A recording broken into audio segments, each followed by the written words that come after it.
메르스 환자가 발생한 지 닷새째인데요. 오늘까지 다행히 정말 다행입니다. 추가 환자는 나오지 않고 있습니다. 다만 단순 접촉자 한 명이 의심 증세를 보여서 검사를 받았다고 합니다.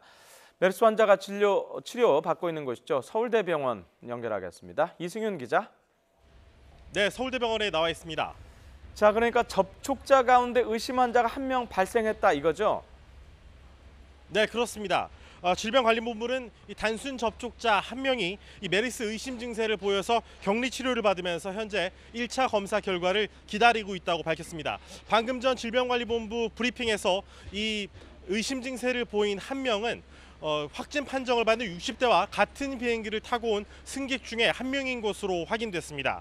메르스 확진 환자와 접촉한 사람 가운데 이 의심 증세를 보여서 이 검사를 받았던 11명 중에 10명이 최종적으로 음성 판정을 받아 격리에서 해제됐습니다.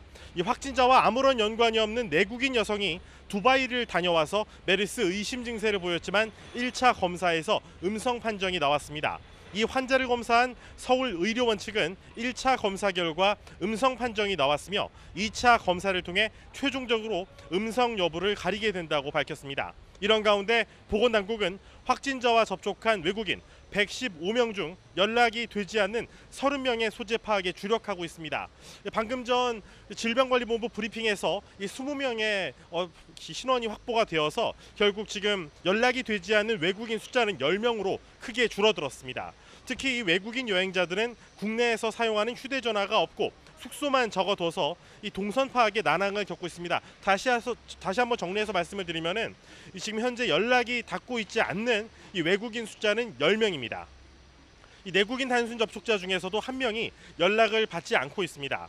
모두 31명의 행방이 확인되지 않았는데 죄송합니다. 방금 이제 10명으로 줄어들었기 때문에 모두 11명의 행방이 확인되지 않았는데 이 격리 대상은 아니지만 담당 공무원에게 매일 이 체온 등 건강 상태를 전화로 보고하는 이 능동형 감시는 받아야 합니다. 확진자가 병원에 갈 때 이용한 택시를 그 이후에 탄 일부 승객의 행방도 한때 파악되지 않았지만 오늘 중에 다 파악이 미뤄졌습니다. 보건당국은 리무진 택시의 결제 내역 24건 모두 확인해서 승객 27명을 단순 접촉자로 관리하기로 했습니다. 침이나 가래 등 호흡기 분비물로 감염될 수 있는 호흡기 질환은 이 밀폐된 공간에서 환자가 머무른 뒤 2시간 이내가 위험합니다.